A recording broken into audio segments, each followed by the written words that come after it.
Le suicide, selon l'Organisation mondiale de la santé, se définit comme un acte qui consiste à se donner délibérément la mort. Un acte dont les causes sont variées. Symphorien Yasundo, de son point de vue, trouve que la misère ambiante, notamment en Afrique et particulièrement au Bénin, en est la cause. Bon, d'un souci, on peut parler de la misère, de la colère. S'il n'y a pas des activités et la personne aura des enfants en charge, tout ça là, il va savoir qu'est-ce qu'il faut faire pour pouvoir obtenir tous les besoins de ces enfants-là. S'il y a la misère, s'il n'y a pas le boulot, on peut avoir des soucis.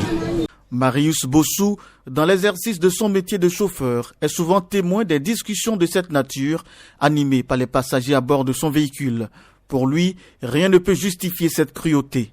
Souvent, moi, quand on parle de ça, quand on dit ça là devant moi, je dis aux gens, vraiment, si quelqu'un se suicide là, qui ne va pas trouver son Dieu à la maison, que vraiment que c'est une peine qui est un peu difficile, mais on doit le supporter. Et souvent, c'est ce que moi je dis aux gens, pour ne pas trop les mettre dans des situations plus profondes. Pour ce traditionnaliste, l'aspect de culpabilité et surtout le volet spirituel ne sont pas à négliger. Ce qui se passe là, effectivement, il y a d'autres qui disent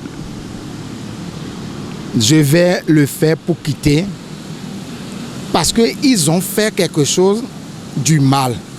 Ce n'est pas, ils sont en train de souffrir.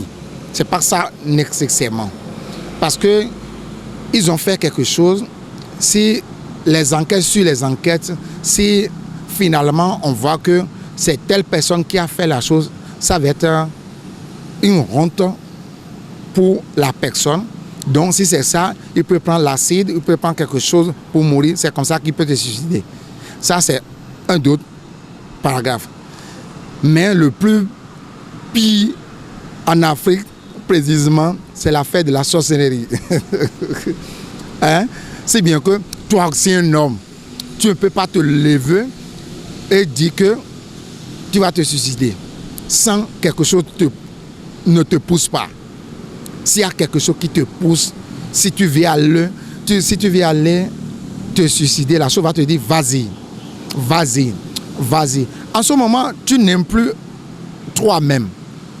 Ils sont en train de te commander. Tu n'aimes plus toi-même. Ce n'est pas naturel. Tu n'es plus toi-même. Il y a des gens aussi, ils peuvent trouver le puits maintenant, enlever les habits et rentrer dedans. Ils peuvent rester au bord d'un fleuve maintenant, se jeter dedans. Ce n'est pas leur faute. Ce n'est pas leur faute, ce n'est pas naturel. Précisément en Afrique, tout ça là, ce n'est pas naturel. Précisément en Afrique, tout ça, ce n'est pas naturel. Chez nous, on appelle ça goudida. Peut-être la personne, il a fait quelque chose du mal à quelqu'un, ou il est en train de faire quelque chose et les ennemis ne veulent pas qu'il évolue.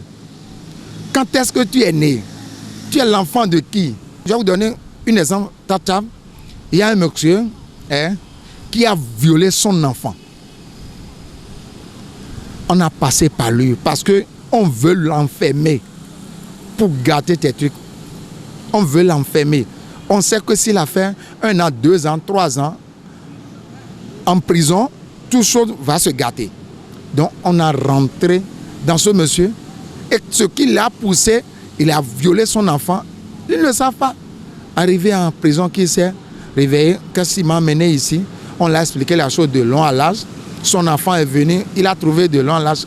Quand est-ce que j'ai fait ça? Dans le rang des sociologues, comme Ludovic Archifon, le problème est plus profond qu'on ne l'imagine, mais au bout, chacun d'eux recommande des pistes de solutions efficaces et durables pour lutter contre un tel fait, qu'il soit volontaire ou involontaire. Bon, pour son pays, moi je vois que ce n'est pas bien sonné. Précisément au Bénin, nous sommes au Bénin, ce n'est pas bien sonné. Parce qu'on voit que, bon, si quelque chose se passe comme ça, on voit que le pays va mal. On voit tellement que le pays va mal, c'est comme ça. Bon, la solution c'est quoi? Nous allons supprimer le chef d'État pour qu'il nous aide, pour qu'il aura de boulot pour les jeunes, des activités, pour que chacun n'a qu'à vivre comme il le faut. en tant qu'humain dans cette vie, il y a beaucoup de problèmes qu'on doit éviter.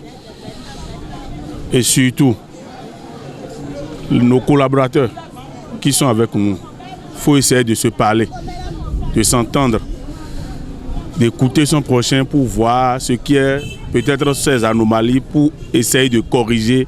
Parler avec des humains peut amener à suspendre au moins, parce que quand la personne a quelque chose dans son ventre qui ne dit pas, on ne peut pas savoir ce qu'il est là.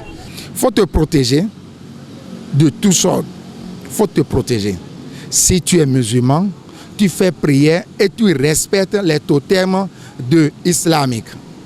Si tu es vaudou, tu te respectes et tu respectes les totems, les interdictions de vaudou. Là, si on t'a envoyé quelque chose, ça ne va pas t'atteindre. Prendre conscience de qui on est, d'où l'on vient et de ses objectifs donne matière à plus se pencher sur toutes les éventualités et comment les braver. Cela dit, ce défi de supprimer ces délits pour certains et crimes pour d'autres relève d'abord et avant tout d'une responsabilité personnelle, nous ont laissé entendre certains sages.